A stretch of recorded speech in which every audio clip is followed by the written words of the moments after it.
हंसी का हिसाब कौन करेगा? संजय भैया मेरी गलतियों को माफ कौन करेगा? ऐ मां सरस्वती, अभिषेक लाल यादव को सलामत रखना, वरना मेरी शादी में नागिन डांस कौन करेगा? चिंता मत कर, हम सब बोल रहे हैं।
औरत कहती है, ए तनी बन कको,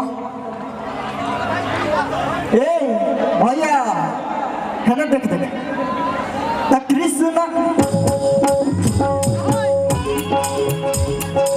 नहीं नहीं नहीं, ऐसा नहीं होता है, ऐसा नहीं, गड़बड़ हो जाएगा ना, सिस्टम से होना चाहिए। फिर से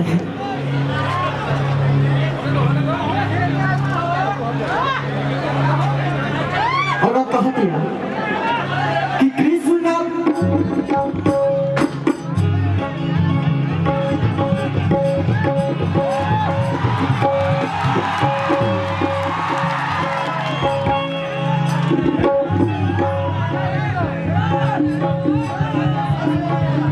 हेलो कृष्ण बदलती पिया हमें ना पाते,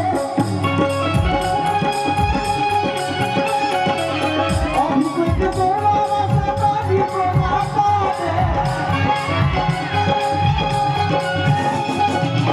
सफाई से उड़ी में भगवान के नारा जलवा